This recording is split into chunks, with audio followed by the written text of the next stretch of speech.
Hey, this is Steve Dollar, our artistic director of the Tallahassee Film Festival. I'm here with Melanie Shatzky and Brian Cassidy, the directors of A Man Imagined, which is screening at the festival Labor Day weekend in Tallahassee. Guys, really kind of just wanted to kind of get some insights into what process you went through in making this film. And I thought, first of all, I'd just sort of ask you to kind of describe it for folks who haven't heard anything about it.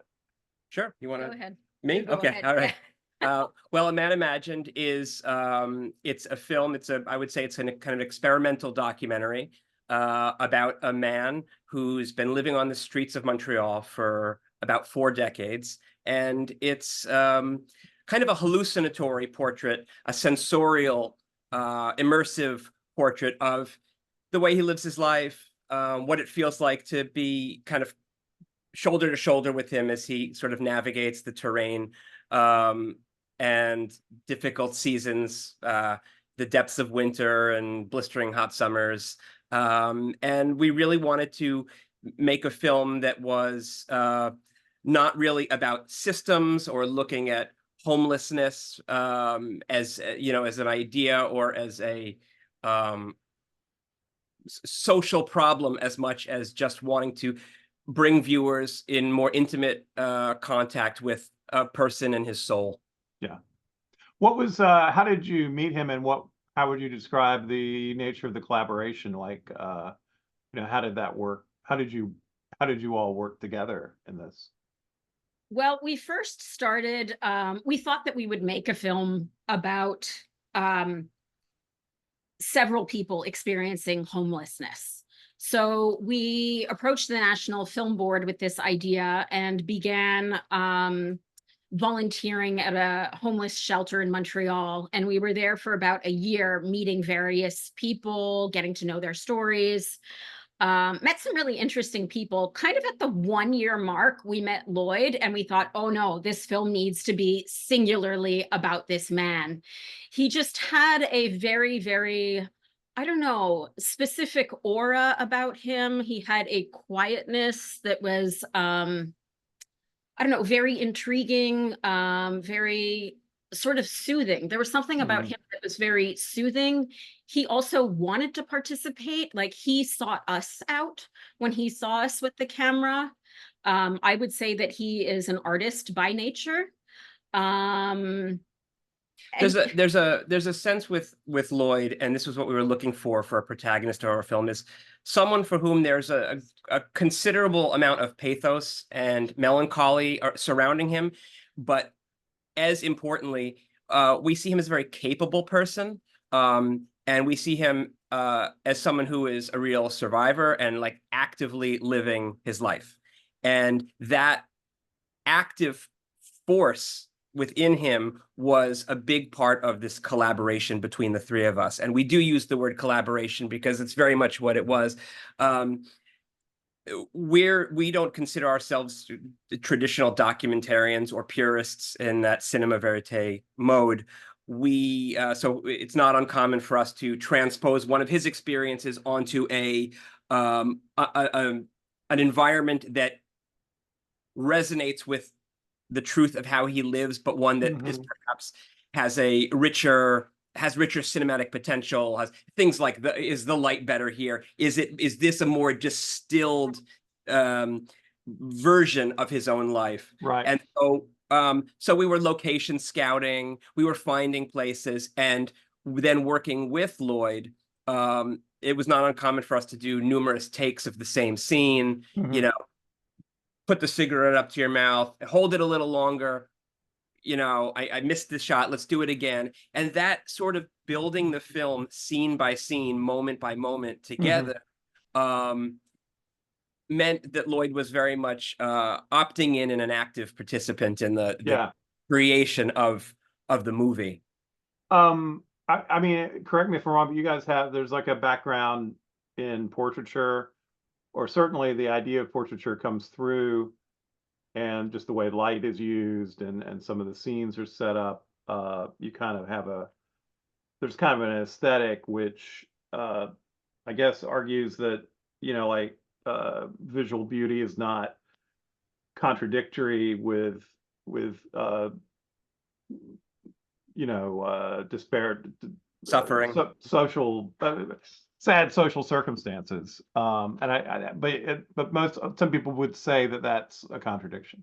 Do you want to talk about that? Well, no, I mean, I would say both Brian and I come from a photography background, so we were never trained as filmmakers.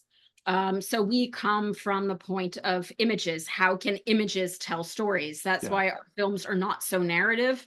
They're more about moments that are stitched together. And I would say, like, a thread throughout all of our work is we're looking at people on the margins, kind of survivors on the margins that have been disregarded for whatever reason, sometimes that are hard to romanticize.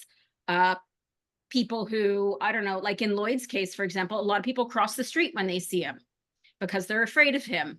Our film, The Patron Saints, we spent 5 years in a nursing home looking at people living on the edge of death. A lot of people close their eyes to that, turn their heads away because they don't want to deal with it. And for us, all of our work is really about embracing people who have been cast aside. Yeah, and our aesthetic approach, it's very much from the ground up. I mean, we've been making films together for many years now.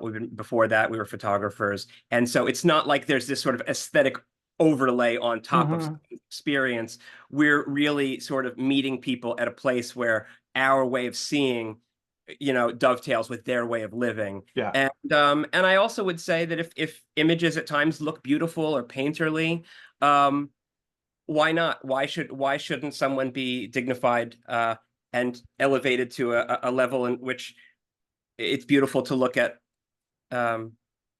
what they elicit, what they exude from their own person, regardless of their class or circumstances.